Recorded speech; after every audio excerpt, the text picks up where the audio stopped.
Tá começando agora o Mulheres que Encorajam. Fica com a gente até o final. E não se esquece de curtir e compartilhar agora mesmo essa mensagem com mais alguém. Obrigada, Senhor, por mais este dia, esta noite aqui na tua casa, na tua presença, Senhor Jesus. Te peço, por favor, Pai, tenha misericórdia da minha vida, Pai. Que neste momento não venha ser eu a falar, não venha ser o que eu quero, o que eu acho, o que eu penso. Mas tem algumas coisas que eu penso também. Mas eu espero que esteja em linha com a tua vontade, com a tua palavra, meu Senhor Jesus. Que aquilo que venha a ser falado venha realmente fazer sentido para os irmãos e que eles possam entender, ouvir, ou então pensar, discordar, não sei, mas tudo em linha com a tua palavra, meu Pai, porque este é um ambiente para a gente aprender mais de ti, porque a gente tem mais sede de ti, Senhor Jesus. Eu te peço agora que cada coração aqui, até mesmo o meu Pai, porque a primeira palavra atravessa em mim, até atravessar os teus filhos, mas eu peço que nossos corações, eles venham ser como terra fértil, meu Pai, que a tua palavra, ela venha germinar e dar frutos, meu Senhor Jesus. E se tem alguma coisa que está entulhando essa terra, meu Pai, por favor, nos ajuda a limpar, meu Pai, a tirar. Assim como os comichões dos nossos ouvidos, meu Pai, se algo está atrapalhando a gente ouvir o que o Senhor quer falar conosco, por favor, Pai, nos ajuda. Tende misericórdia de nós, meu Senhor Jesus. Que nesse momento vai ser um momento tão somente da tua palavra, meu Pai, do teu agir, do teu mover, meu Senhor Jesus. Que o Senhor possa estar falando com os teus filhos e eu venha ser apenas um instrumento da tua palavra, meu Pai. Que acabe todo eu aqui agora e que venha ser tu, meu Pai, através de mim, na vida dos teus filhos. Em nome do Senhor Jesus. Amém. Amém. Shalom, igreja. Shalom. Eu não vou dizer que eu estava com saudade de estar aqui, não, que eu não estava. Mas estava com saudade de vocês, irmãos. Eu preferia que fosse um EBD, que aí teria um docinho, uma coisa, um negócio, mas eu acho que a noite tem uma seriedade a mais. Eu vim até com o meu casaco mais chiquezinho. Aí acho que foi isso que me denunciou. Mas enfim. Vou pedir aos amados irmãos que abram suas Bíblias agora em João 15, no versículo 1.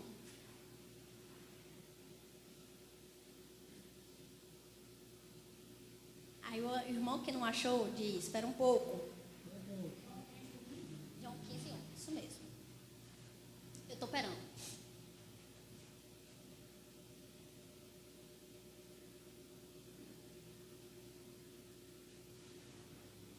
Todo mundo acharam? Sim. Ah, minha mãe me lembrou para liberar os levitas. Obrigada, amados levitas. A diaconisa está intercedendo por vocês. Aleluia. Se todo mundo achou, a minha Bíblia, ela diz assim: eu sou a videira verdadeira e meu pai é o lavrador. Toda vara em mim que não dá fruto, atira e limpa toda aquela que dá fruto, para que dê mais fruto. Vós já estáis limpos pela palavra que vos tenho falado.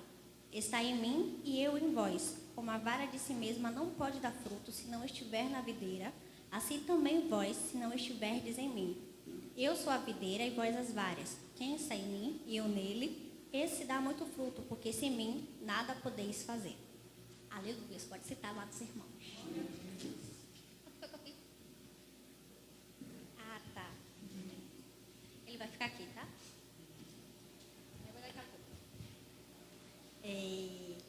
O que me chama a atenção nessa palavra, que todo mundo já conhece, né? Todo mundo já ouviu a palavra do lavrador, que vai sair as varas, que a vara que não dá fruto corta. Aí tem até aquele meme, que não dá fruto corta, se não está em Deus corta. Todo mundo já ouviu essa palavra.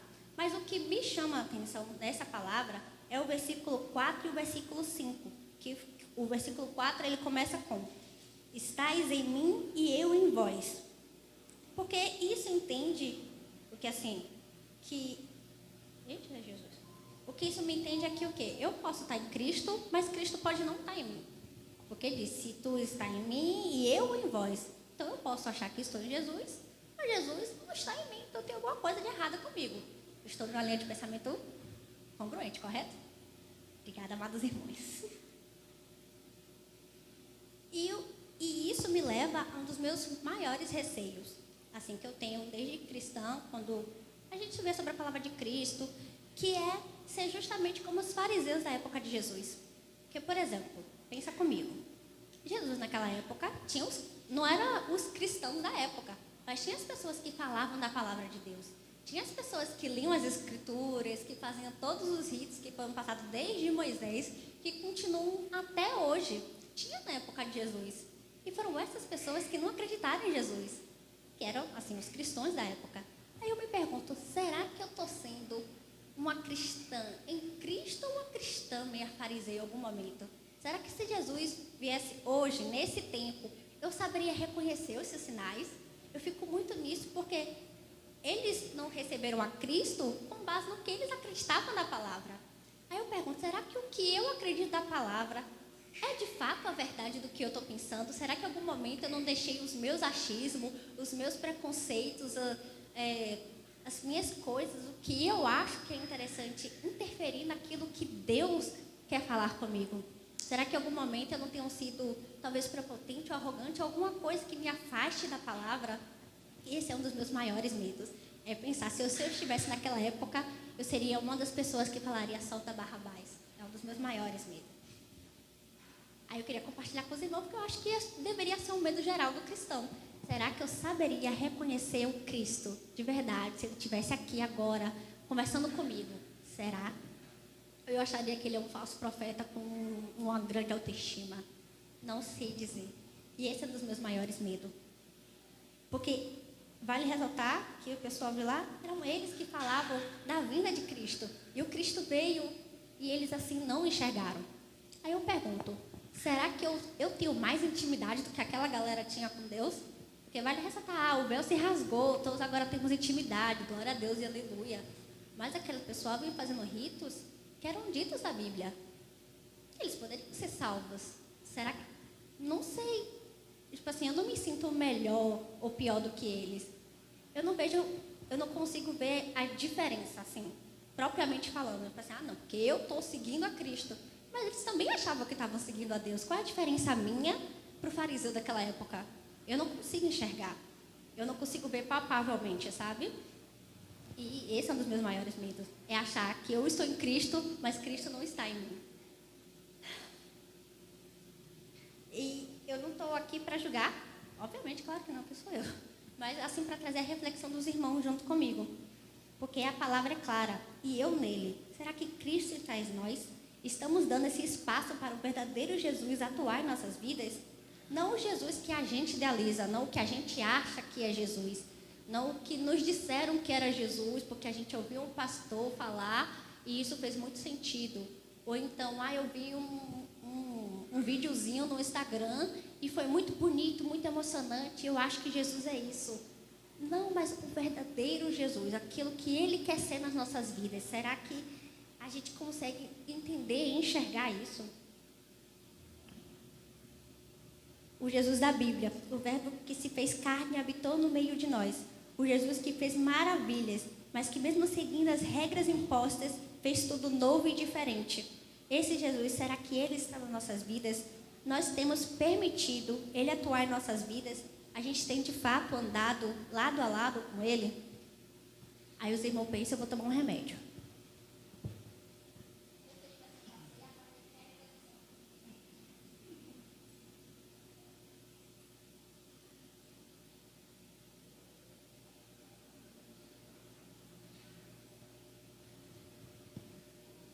É agora que a gente pensou sobre tudo isso.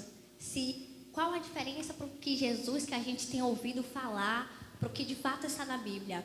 O que é que está faltando para isso acontecer? Para de fato a gente ter essa convicção em falar, eu estou em Jesus e Jesus está em mim. O que é que falta para a gente ter essa certeza?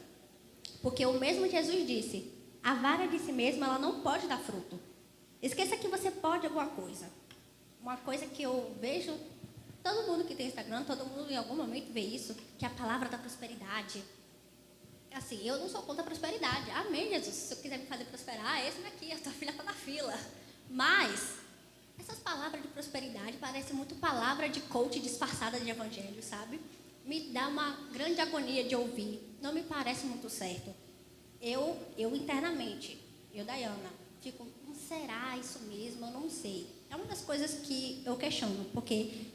Tudo que é dito aqui no altar pode ser falado por homens de Deus? Pode, claro que pode. Mas ainda assim, está para a gente analisar e ver as escrituras. É um direito nosso, certo? A gente não pode também admitir que qualquer coisa que a gente receba quer dizer que é de Deus. A gente tem que saber analisar as coisas. Oi? Exatamente, os cristãos bereanos, como o povo diz. A gente tem que ser um pouquinho desse povo também. A gente tem que ter cuidado com muito papo motivacional que é usado em igreja, que usa um versículo para poder contextualizar toda uma causa que no final não leva a canto nenhum. Leva só você a alguma coisa, mas nunca perto de Cristo. Leva você perto de uma casa, leva você para um banco com um saldo gordo, mas nunca leva a gente próximo de Cristo. A gente tem que ter muito cuidado, porque Satanás fez a mesma coisa com Jesus. Porque quando ele disse lá em Mateus 4:5, os irmãos que quiserem abrir a palavra, por favor, foi quando Satanás tentou Jesus.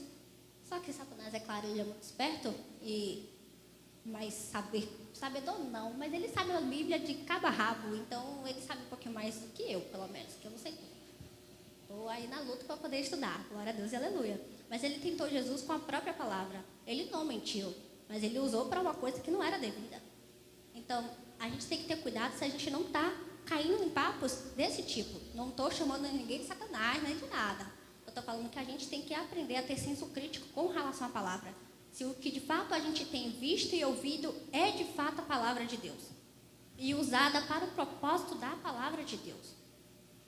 Os irmãos conseguiram abrir? Alguém pode ler para mim, por favor? Mateus 4:5. Desculpa, Mateus 4:5.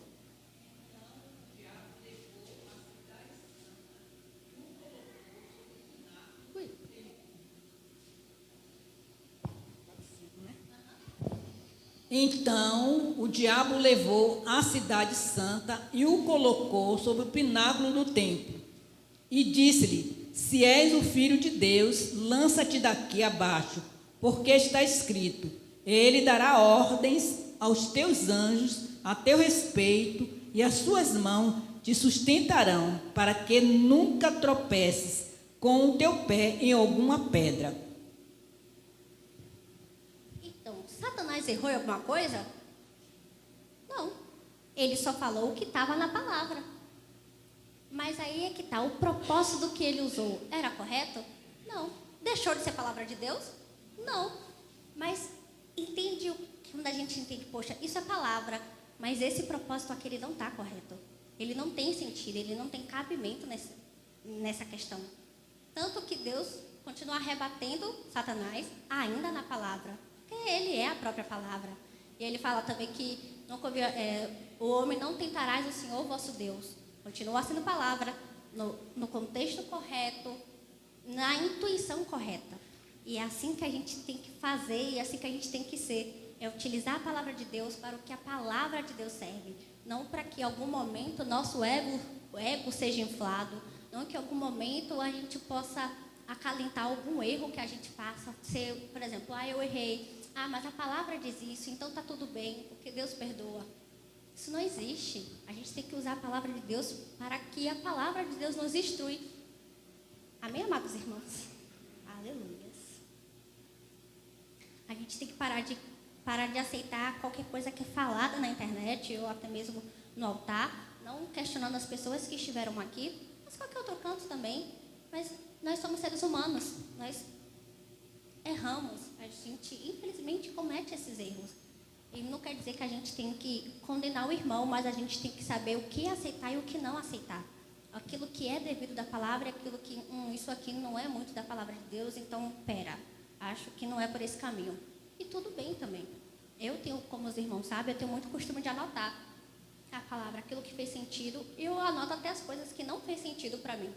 Já teve uma ministração que a pessoa falou uma coisa, eu não entendi, eu anotei e falei, não entendi nada, porque eu fui pesquisar depois. Eu continuei não entendendo, mas tudo bem, o restante da ministração fez sentido para mim, uma coisa não fez sentido. E tudo bem, não é erro da pessoa, talvez não era para mim, não era para eu entender, e está tudo certo também. Mas é criar esse senso crítico de que a gente tem que utilizar a palavra de Deus para aquilo que a palavra de Deus serve nas nossas vidas. Aí está dizendo, Dayana, a gente tem que questionar toda a palavra que a gente recebe? Sim. Nós somos seres pensantes, nós temos senso crítico E é a própria Bíblia que fala sobre isso. 1 Coríntios 14, 29. Quem puder abrir, por favor.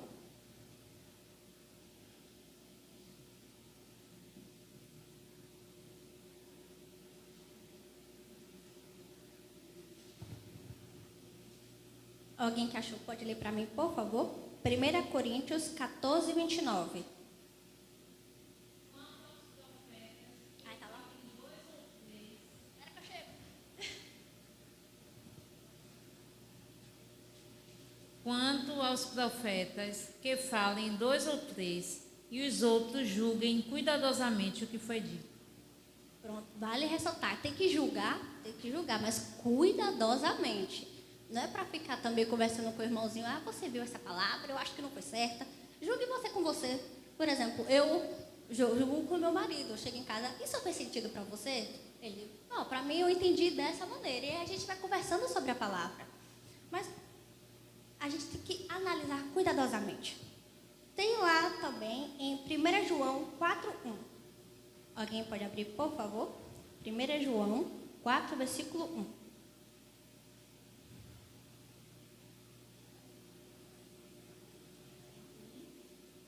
1 João 4:1.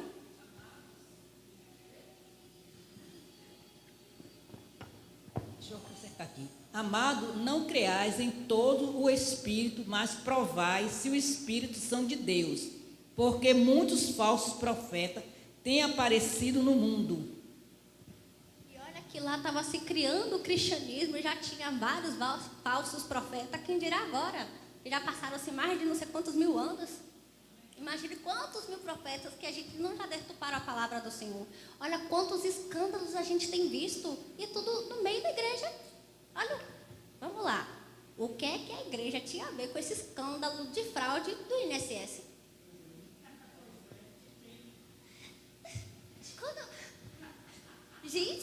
Quando eu vi a notícia, porque eu não assisto muito jornal.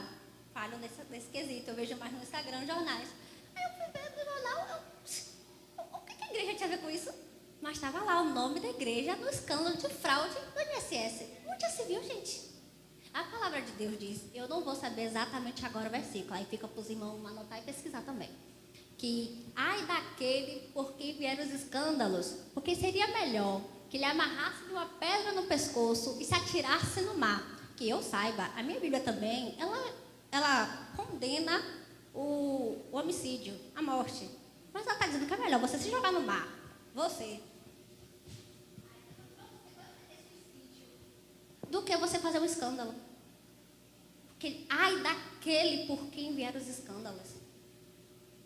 Agora, imagine o ai do Senhor na vida dessa pessoa. Pode não ser nessa vida, tipo assim, na justiça dos homens. Isso naquele grande dia. Ai eu não quero sentir esse ai. Ai de mim de sentir esse ai do Senhor. Deus me livre. Mateus 18, 7, muito obrigada. Aí, ó. A igreja fechou? Eu acho que não fechou, não. Acho que só fecharam a relação da pessoa da igreja com o banco. É? Ai. Imagine. Agora, o que a igreja tinha que fazer lá naquele fraude do INSS? Gente, pelo amor de Deus. Se tivesse preocupada em levar a palavra do Senhor, não estava fazendo essas besteiras. Simples, fácil, prático. Então, devemos ter cuidado aquilo que ouvimos. A gente primeiro deve ouvir e primeiro analisar. Depois procurar saber mais daquilo que foi dito. Aí a gente vai lá para Mateus 8:5, por favor. A gente aqui está cheio de versículo. Se é para falar da palavra de Deus, a gente bota vários também. Faz um EBD, só que sem o doce. Na próxima eu trago doce, gente, eu prometo. Fica aí para o aspirante Mateus me lembrar. Esse também é famoso, é o centurião. É Mateus 8, 5 ao 13, que fala sobre a cura do criado de um centurião.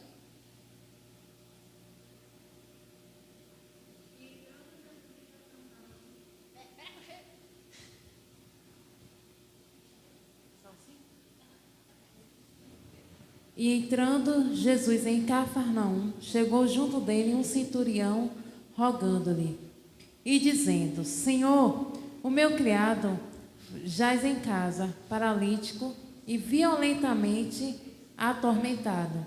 E Jesus lhe disse: Eu irei e lhe darei saúde. E o centurião respondendo disse: Senhor, não sou digno de que entres debaixo do meu telhado, mas dize somente uma palavra, e o meu criado há de sarar. Pois também eu sou homem sob autoridade, e tenho soldados às minhas ordens, e digo a este: vai, e ele vai, e a outro: vem, e ele vem, e ao meu criado: faz isto, e ele o faz. E maravilhou-se Jesus ouvindo isto, e disse aos que o seguiam: Em verdade vos digo que nem mesmo em Israel encontrei tanta fé. Mas eu vos digo que muitos virão do Oriente e do Ocidente, e assentar-se-ão à mesa com Abraão, e Isaque e Jacó no reino dos céus. E os filhos dos reinos serão lançados nas trevas exteriores. Ali haverá pranto e ranger de dentes. Então disse Jesus ao centurião: Vai, e como creste, te seja feito. E naquela mesma hora o seu criado sarou. Glória a Deus e aleluia. Aí vamos lá. Primeiro, quem era esse centurião? Dá para ver que ele era um homem assim, com algumas posses, porque tinha criado, tinha soldado. Vamos lá. O centurião, ele é um oficial militar romano, responsável por uma unidade com cerca de 80 a 100 soldados. Vale ressaltar que ele não era judeu, ele não era de Israel. Não era nem para ele estar acreditando na palavra de Jesus, porque ele tinha trocentos mil deuses a quem ele poderia fazer uma oração na cabeça dele e acreditar na cura ou não. Porque tinha os 12 deuses do Olimpo, aí tinha mais os trocentos deuses menores, tinha o deus Apolo, que também poderia ser o deus da medicina, mas eu não sei a versão romana de Apolo. Qual é a versão romana de Apolo? Eu não sei. Eu sei que tem esse bando de deuses. O que não faltava para o romano era deuses, porque eles tinham trocentos mil deuses. Vários. Ele não precisava acreditar na palavra de Jesus, mas ele acreditou. E ele não se considerou digno. Ele era um oficial. Assim, ele tinha respeito. Ele tinha homens, mas 80 a 100 homens. Não é pouca gente. É mais que a gente. Ele tinha, assim, homens esperando as ordens dele. Mas na presença de Jesus, ele se reconheceu como não digno. Então, contrariando tudo, ele acreditou em Jesus. Ele se considerou indigno, mesmo sendo uma figura de autoridade na frente de Jesus. E nessa narrativa toda, o que me chama a atenção é os versículos 10 e 12, que fala: E maravilhou-se Jesus ouvindo isto, e disse aos que seguiam: Em verdade vos digo que nem mesmo em Israel encontrei tanta fé. Aqui, quando Deus fala de Israel, se a gente trouxer, aí a gente usa a imaginação. Aí a gente traz para o dia de hoje: Israel sou eu, é você que está seguindo Jesus, que está ouvindo a palavra de Deus e não está acreditando em Deus. Ele está falando para a gente que uma pessoa de lá de fora tem mais fé do que a gente que está aqui dentro. E ele continua dizendo: Mas eu vos digo que muitos virão do Oriente e do Ocidente e assentar-se-ão na mesa com Abraão, Isaque e Jacó no reino dos céus. E os filhos do reino serão lançados nas trevas exteriores, e ali haverá pranto e ranger de dentes. Pergunta rápida: quem são os filhos do reino? Alguém se identifica aqui como filho do reino de Deus? Eu espero que todo mundo, tá, gente? Mas eu entendi a reflexão, eu entendi. Mas ele está dizendo aqui que muitos serão lançados nas trevas exteriores. É nessa hora que eu penso: meu Deus, pode ser eu. Essa mensagem é para mim e para você, porque somos nós que estamos na igreja, somos nós que proferimos o nome de Cristo. Postamos nas redes sociais, temos a carteirinha de cristão. A gente vem no culto. Eu digo todo domingo porque eu venho no domingo. Eu venho todo domingo na igreja, tenho minha carteirinha de batista, porque a batista escolhe o domingo para... Como é que fala? Ai, Jesus, até me fuja. Para cultuar o Senhor. Muito obrigada, irmãos. Então, eu tenho a minha carteirinha de cristã. Minhas redes sociais falam sobre Cristo. Mas podemos ser lançados nas trevas. E aquele que nem se imaginava é quem estará no grande banquete. É aquele que a gente acha que não vai subir. É por isso que também diz na palavra de Deus que naquele grande dia haverá surpresas. Aí eu me pergunto: será uma surpresa boa ou ruim para mim? Misericórdia, meu Deus. O que é que a gente está fazendo, igreja? Porque a palavra aqui, ela está falando de mim e de você. Se eu me considero cristão, a palavra está falando sobre mim. Que dura essa palavra. Então, como a gente reconhece que Jesus está em nós? Quando será que a gente pode ter essa certeza? E eu digo essa certeza com 90%. Não vou nem dizer 100%, porque sempre tem aquela porcentagem que a gente pode errar alguma coisa. Deus livre e guarde, não sei. A gente reconhece o Cristo quando está em nós, quando a gente dá os frutos. E que frutos são esses? Os frutos que eu conheço, que a Bíblia fala, são os frutos do Espírito Santo. Eles são lá em Gálatas 5, 22 e 23, para quem quiser abrir.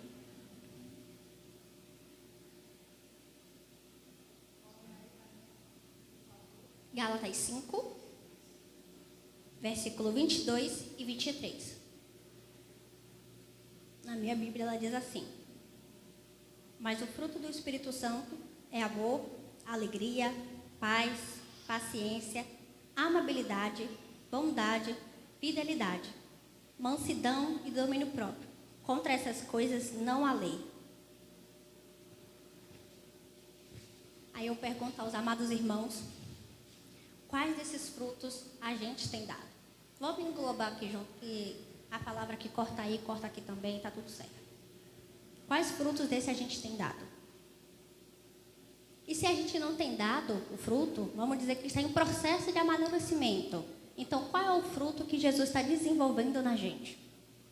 Será que a gente sente alguma mudança do fruto de Jesus em nós, nas nossas vidas? Será que dentre desses, será que a gente não consegue sentir o amor, a alegria, a paz, a paciência, a amabilidade, a bondade, a fidelidade, a mansidão e o domínio próprio? Será que nada disso a gente tem visto da mudança de Cristo em nossas vidas? Como a gente pode dizer que Jesus está em nós, se não temos nenhum fruto de Cristo para oferecer? Como é que a gente pode dizer, então, que a gente está dando frutos na igreja? Como seremos reconhecidos pelos frutos se eles não estão sendo desenvolvidos em nós?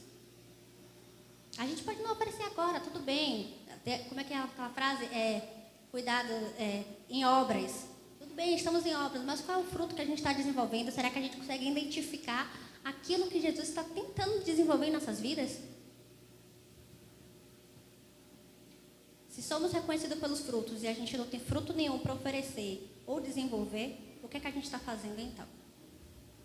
A gente está vindo para a igreja, cantando louvores bem legais, ouvindo a palavra, não praticando, depois indo para casa, repetindo toda semana esse ciclo vicioso? Será que a gente não está fazendo disso uma seita?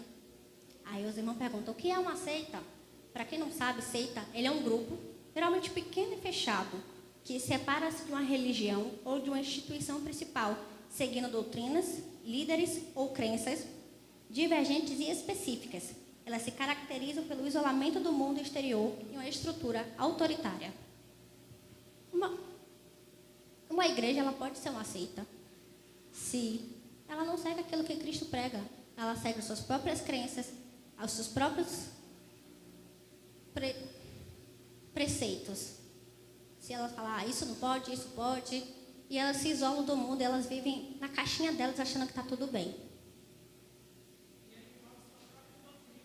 Exatamente, sua própria doutrina, que não é a doutrina de Cristo para a igreja. Aí eu pergunto para os amados irmãos, a gente tem feito Cristo de igreja para os irmãos que estão lá fora precisando, para aqueles que a gente nem imagina que um dia pode estar lá, mas eles precisam ouvir a palavra de Deus. Será que a gente está sendo igreja ou a gente está sendo seita, fechando só Jesus para a gente do jeito que a gente acha que deve ser, numa caixinha pequenininha, colocando Jesus do nosso modo, como a gente acha que deve ser? A gente tem feito Cristo de igreja para acolher? E seguindo o que a gente tem falado de mulheres que encorajam, como a evangelista Célia, a presbítera Célia citou, e que eu posso dizer, foi a mulher cananeia, que ela respondeu ao próprio Jesus e conseguiu cura para sua filha. Ela teve uma coragem imensa, que é uma história que muito me toca, porque se Jesus diz que não é lícito dar o pão aos cachorrinhos, meu filho, eu engulo uma lágrima e volto. Eu vou falar mais o quê? Se o homem que a palavra ele disse está dito, eu vou dizer o que para este homem? Irei me constranger, assim, em minhas vergonhas, e falar, não, tudo bem, foi sem querer, não sei nem o que eu estava falando. Eu falei sem pensar. Mas ela não, ela teve ousadia de responder a Cristo. Porque até das migalhas os cãezinhos eles comem. Eu não pensaria na resposta dessa. Não teria cognitivo para isso. Mas ela teve essa ousadia. Ela teve essa coragem. Ela está lá em Mateus 15, 21. Para os amados irmãos abrirem e a gente lê juntos.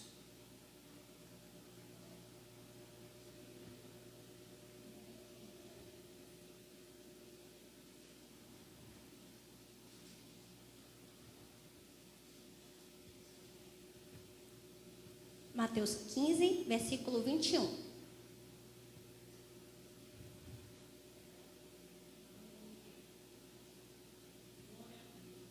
Na minha palavra, ela está assim. Saindo daquele lugar, Jesus retirou-se para a região de Tiro e de Sidom. Uma mulher cananeia, natural dali, veio a ele gritando, Senhor, filho de Davi, tem misericórdia de mim. A minha filha está endemoniada e está sofrendo muito. Mas Jesus não lhe respondeu a palavra. Então seus discípulos se aproximaram dele e pediram, manda-a embora, pois vem gritando atrás de nós. Ele respondeu, eu fui enviado apenas às ovelhas perdidas de Israel. A mulher veio, adorou de joelho e disse, Senhor, ajuda-me. Ele respondeu, não é certo tirar o pão dos filhos e lançá-lo aos cachorrinhos. Aqui eu já teria ido embora. Eu falei, então um beijo, muito obrigada, o senhor, lindo, viu? Obrigadão. Mas ela não. Ela disse, porém, sim, senhor, mas até os cachorrinhos comem das migalhas que caem da mesa de seus donos. Jesus respondeu, mulher, grande é a sua fé, seja conforme você deseja. E naquele mesmo instante, a sua filha foi curada. Para essa mulher, Jesus fez sentido. A palavra que Jesus estava propagando não era para ela. Não precisava chegar aos ouvidos dela. Mas chegou. De alguma forma chegou. Que Jesus tinha muita gente que Jesus falava, vou te curar, mas não é para contar. Meia hora depois estava a cidade toda sabendo. Assim que começou as missões, os evangelistas. Foi daí que nasceram. E aí, de alguma forma, essa mensagem chegou para ela. E com certeza foi essa mensagem que chegou de uma forma diferente, porque ela acreditou. Ela não precisava acreditar. Poderia ser só mais uma história da cidade. E passaria. E Jesus não transformaria a vida dela, porque ele não veio para ela. Mas graças a Deus que ele veio. E ela assim acreditou. E por Jesus, ela conseguiu impressionar a Jesus com o tamanho da sua fé. Nada.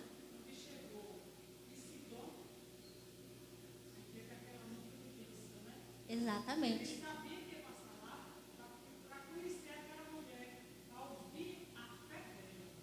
Exatamente. Exatamente. Mas será que essa mensagem tem seguido e tem conseguido se transformar em nossas vidas? Será que o nosso coração ele tem sido fértil para a palavra de Deus verdadeiramente dar frutos? Não do jeito que a gente acha que deve dar frutos. Não, porque a gente ainda consegue modelar a planta para onde ela nasce, né? Que as plantas que nascem torta, a gente coloca um pauzinho e ela vai nascendo para cima. Não, para a planta crescer aquilo que Jesus quer nas nossas vidas. Será que a gente tem feito isso? Exatamente. Essa mulher ela fez sentido para mim no sentido de confronto com Jesus. E que podemos sim confrontar conosco mesmos sobre as coisas que são ditas e procurar a verdade sobre o que é abordado na palavra. Seja no altar, seja na internet e seja até mesmo nas conversas entre os irmãos. Todo cristão, quando eles se conversam, tem que sair palavra de Deus em algum momento. Mas será que tem saído verdadeiramente a palavra de Deus? E é isso que eu trago para os irmãos hoje. Amém.